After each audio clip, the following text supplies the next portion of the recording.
We'll get to the tropics in just a moment. Today's high 92 degrees, another hot one.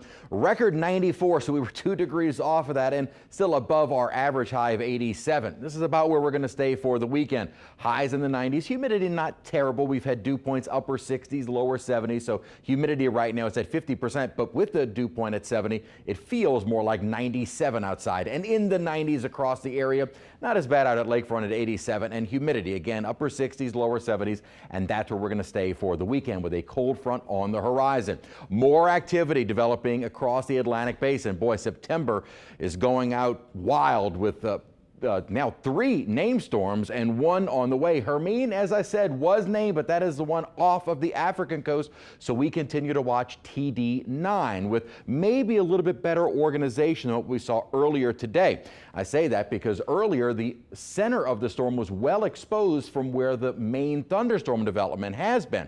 That has started to change. We started to see that center getting closer to those thunderstorms, and as that continues, we will likely start to see more of that classic shape setting up. Right now it's more of just a big bunch of thunderstorms, but as we start to see more organization, which is expected through the coming days, we will see this starting to intensify. Warm waters and the upper atmosphere looks pretty primed for this to rapidly intensify, especially as it moves toward the Caymans and into western Cuba. By the time it reaches the Gulf, this could have already exploded in strength to maybe a 3 to a 4 by the time it reaches the coast of Florida. And that has been the trend of the models, really calling for the potential for this to be a strong storm.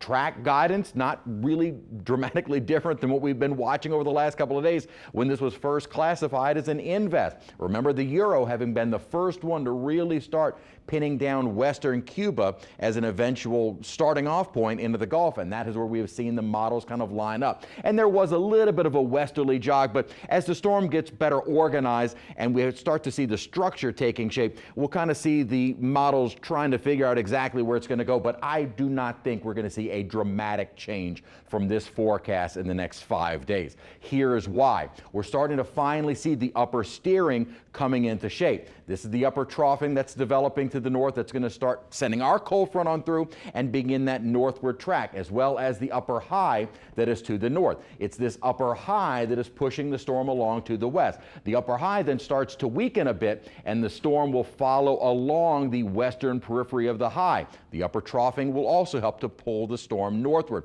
Note as the storm approaches the Gulf, we got the upper trough. Here's the position of the high turning the storm, and across the Gulf we'll have this southwesterly or west southwesterly wind. So as it moves into the Gulf, everything is pushing this storm into the eastern Gulf and toward Florida. That's why we think the steering is pretty much locked on. Yes, there may be some slight adjustments one way or another, maybe a couple more trends to the west, maybe a few trends to the east, but basically this is about where we're expecting it to go. Still have strong wind shear across the eastern and over the center, but that is starting to abate. And as that continues, the atmosphere becomes much more primed. And again, the warm waters obviously in late September for this to continue to rapidly intensify as it moves basically from the western Caribbean into the eastern Gulf, and before landfall we may see this strengthening right up to the point of landfall. And as I've been mentioning, that cold front that is on the way, few showers here possible, but this will be kind of the shielding that will allow this storm to turn more into Florida, and this will keep the storm